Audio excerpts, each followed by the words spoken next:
may know my name, but you do not know the legend. I protect the innocent. We owe everything to him.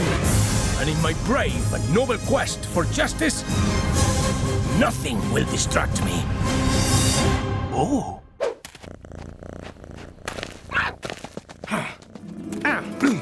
Puss I think is one of those great characters that actually really deserves a backstory. I genuinely wanted to know kind of where he came from and you know who he is and why he is, you know.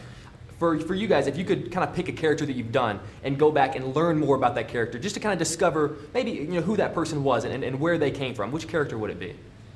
Ooh, this is an interesting, tough question. Well, you know, the character actually in Desperado also, it holds a lot of mysteries with him.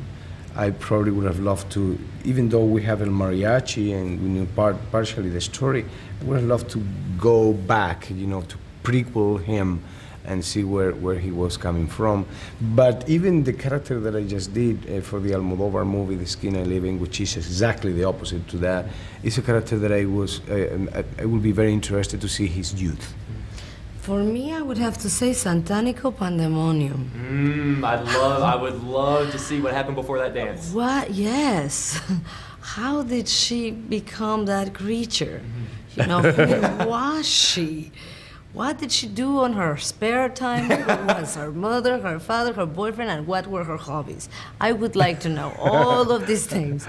And I just did a movie with Oliver Stone where I play the queen of the drug cartels in Mexico, and she is one strange cat, that character.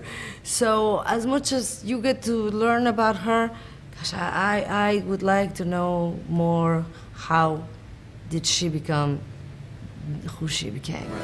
This November, murderous outlaws have discovered an ancient power. With it, they can destroy the world. Puss, can you help us? There's no time to waste.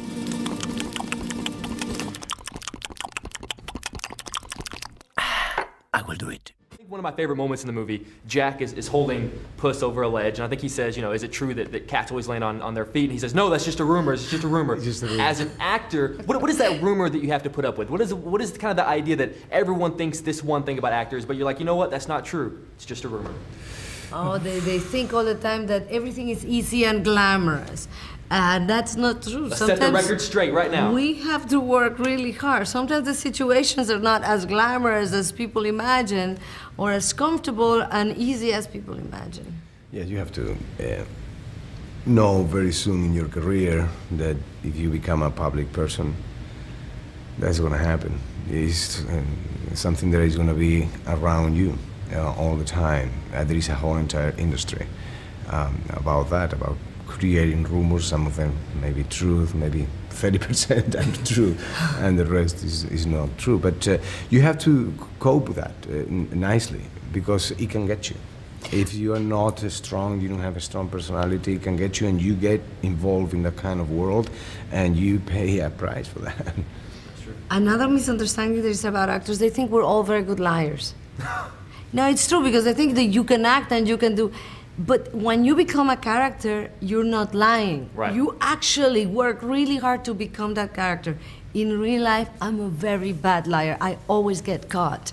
And it makes, they say, my God, why are you so bad? You know, you're an actress. You're supposed to be good at it, but it's not the same thing. Well, because Selma Hayek is not a liar. So if you are yourself, then you can't lie. I know. I feel guilty, so you can see it. That's not true. I am a bad liar. I am a terrible liar. Puss! Humpty Alexander Dumpty. We're going to need her. She's Kitty Softballs. I'll steal you blind, and you'll never even know I was there.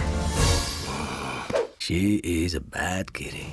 So I think the thing that I love most about this movie is that it has a lot of references to like older westerns and Sergio Leone films, and as a film fan, that was really cool for me. For you guys have such a great filmography. 50 years down the line, if they make an animated film and want to pay tribute to some of the films that you have done, what is that animated film going to look like? Well, you said it. They always use, actually from, I think the turning point was Shrek. To take all the fairy tales that actually people like me, that I am now 51, we have been growing up with, and just look at them from a totally different angle. Now that they have Puss in Boots, that was actually just having a little bit of the flair of characters like Zorro, a little bit of characters like Desperado, and a little bit actually of ourselves, you know, as personalities. They give us the possibility of laughing of ourselves, and I think that's a very healthy thing to do in our days. But at the same time, providing the audience with a very specific, unique story that touches all, you know, the points of this genre, you know, the epic side, the romantic side, and the comedy side that is very important. Well, I think it's funny that you mentioned being able to laugh at yourself. How important is that? Because I feel like I've met a lot of actors that wouldn't ever consider ever laughing at themselves. Yeah. Oh, that's essential. How can you survive? How can you survive? How can you evolve? And how boring if you take yourself too seriously. I mean, you have to laugh at yourself because otherwise you would be too boring to be with. You know, you don't want to be alone ever, because if you don't have that ability, you are unbearably boring to be with. When the world is in danger, only one hero Puss, watch out! has what it takes. No! Holy frijoles. To fill these boots. That's a lot of heel for a guy, don't you think? Well, I love talking to both of you guys together because obviously you're familiar with each other. You've done several movies together, and there are so many benefits to that familiarity. What do you think? What is the downside of it? What is the downside of working with someone that you're so familiar with? The good side is that you don't have to break the ice. That you always have to do that when you work with somebody. Which that can is, be exhausting. It can be exhausting. It takes a lot of time, and time is important in the film industry.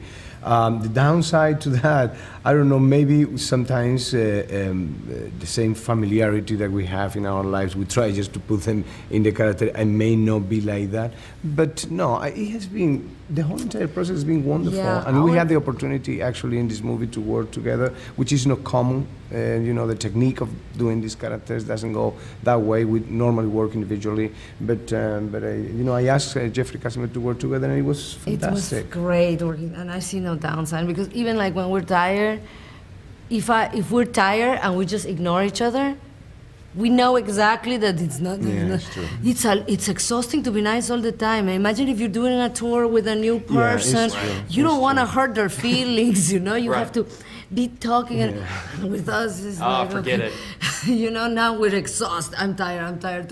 You don't have to entertain the other person. It's really great, actually. 9 lives. Arrest them! You got any idea what they do to eggs in prison? I'll tell you this. It ain't over easy. One destiny. My name would become legend.